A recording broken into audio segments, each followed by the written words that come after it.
Salutations, fellow readers, writers, and killers of time on YouTube.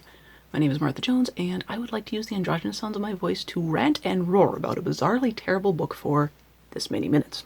On June 1st, 1974, a man by the name of Bob Phillips published his third in a series of joke books called The Last of the Good Clean Joke Books. In choosing this title, Mr. Phillips did not precisely lie to his audience in the sense that the artifact I am holding is roughly equal parts book and a joke. A modern murderer is supposed to be innocent until proven insane. When you get kicked from the rear, it means you're in front. The closest anyone comes to perfection is when he or she fills out a job application form. The cringe is so complete with this book that you could read it once a week and give up crunches forever while maintaining washboard abs. The plural of whim is women. Love is like soft soap, 80% lie. Ooh, we got close to a real joke there. Man is the only animal that can be skinned more than once. Savings accounts are like toothpaste. Easy to take out, but hard to put back. That's not remarkable. What's remarkable is that after toothpaste, there is not a colon, there's not even a semicolon. There's a period and a comma. You put the semicolon in sideways. How does one do that? Before marriage, a man yearns for a woman. After the marriage, the why is silent. Why? I would say the quote humor unquote in this book is like boomer humor on crack, but as someone who has met an unorthodox number of boomers and crack addicts, I can tell you they all have better sense of humor than this guy. And he didn't even write these awful jokes.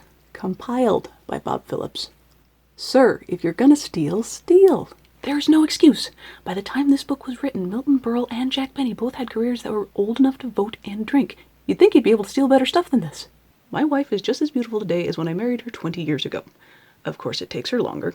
Marriage is that part of a girl's life that comes between the lipstick and the broomstick. I mean, you gotta upgrade your sex toys once in a while, right? Wife, all men are fools. Husband, of course, dear, we are made like that so you girls won't have to be old maids. You know how you see some stuff when you're a kid and you don't really get it, and then you come back to it as an adult and it's hilarious?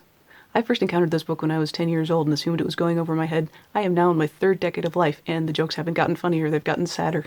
So I don't know Bob. I've never met Bob. I understand that he has written like 100 books.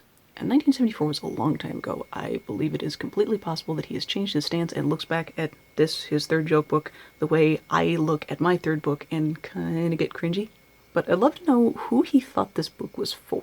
Like, nowhere on this book does it say it is for kids. But the principal market for clean joke books would be parents whose kiddos are learning that they can get positive reactions from people when they tell jokes. Giving one's child the resources by which they can find clean jokes would reduce the odds that they would go to family Thanksgiving and in front of mom and dad and grandma and grandpa and everybody blurt out something along the lines of, "Hey, did your Branson and Vixen broke up because Vixen went to Vegas and blew $40? Before anyone asks, yes, based on a true story, grandpa has informed mommy that she's not allowed to fuss at him for that. But when your jokes are actually funny, you can get away with a lot. Not so if your jokes are terrible. So I think the problem was that in perusing the contents of this book after a 20-year absence from it, I was attempting to view the contents and appreciate the merit of the writing. It turns out the contents has no merit, and I wouldn't let it go at that, except while looking for information on this author, I viewed the Amazon description, and it said this: a clean joke book written in the early 70s. Read the preface. This book almost didn't get published because the publishers thought it was that bad, but that doesn't mean you don't want it. And I went, huh. So I took another look at the book and started to wonder if the publisher had punked the author. According to the cover, outstanding reviews are already being turned away daily. I can hardly believe my eyes. Bob who? You've got to be kidding. Happy to see this is your last book. Who cares? And I went double, huh? So because Amazon has never steered me wrong before, I indeed went back to the preface, and this is what I found. By the by, I'm not reading anything that's not available online, so I'm pretty sure this is covered under fair use. Because of the tremendous reception of the world's greatest collection of clean jokes, 27 copies in print so far, and the outstanding success of more good clean jokes, reaching the 14th copy mark, I knew the world would want to see the last of the good clean joke books. I had a very difficult time to convince a publisher to print this book. I mailed the manuscript to one publisher, he sent it right back with a comment, "I'm returning this paper to you, someone wrote on it." Ignoring his lack of good taste, I then mailed it to another publisher. I informed him that the characters in these stories were purely fictional and bore no resemblance to any persons living or dead. That publisher responded by saying, "That's just what's wrong with it." In fact, he went on to say that the last of the good clean joke books was so bad, he had to rewrite it before he threw it into the wastepaper basket. I told one of my friends that the publishers were beginning to have a complete conspiracy of silence against me and my joke book. My friend suggested that I should join it. I even have some friends who thought they would do the world a service and buy all the existing copies of my joke books. Without the unfailing help and advice of these friends, the last of the good clean joke books could have been written in half the time. Spurred on by the encouragement of those interested in my sanity. This is your sanity preserver? I did not give up. I finally found a publisher interested in my joke book. He said that he would be happy and excited to print such a work as mine. He was even so kind that he allowed me to put down only $300 and told me that he would give me 17 years at $79.50 a month to pay off the balance.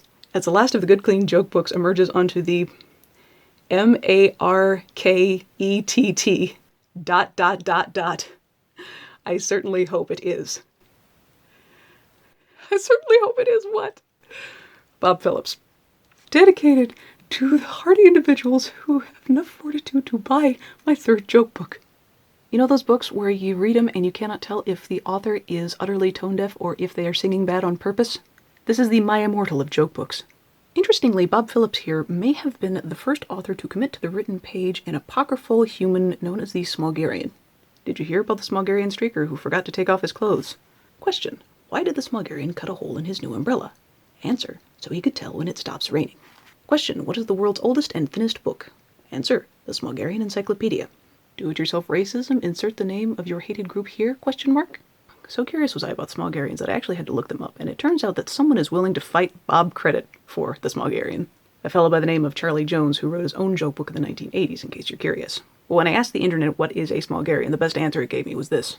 It is a fictional race of politically correct people who are intellectually challenged. Every nation that mocks another nation is regarded as inferior. Now everyone can come together in Smallgarians without repercussions. So it's hard to say if this book is self-aware or utter nonsense, but there are a couple things we can learn from it. 1. If your critics are funnier than you are, maybe the writing of a joke book is not your calling. 2. Ego is not a good enough reason to publish a book that you might regret later.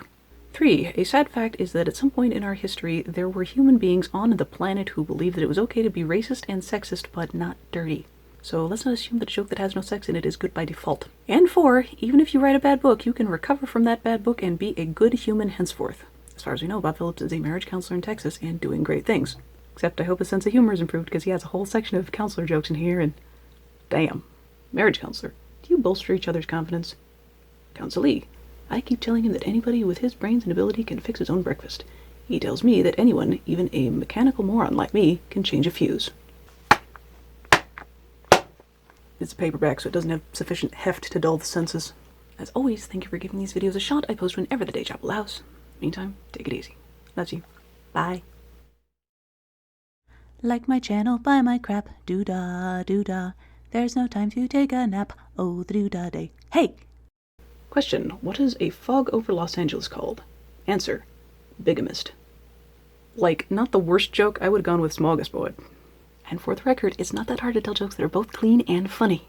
Take a cab. If you can't leave in a cab, leave in a huff. If that's too soon, you can leave in a minute enough. Say, did you know you haven't stopped talking since they got here? You must have been vaccinated with a phonograph needle.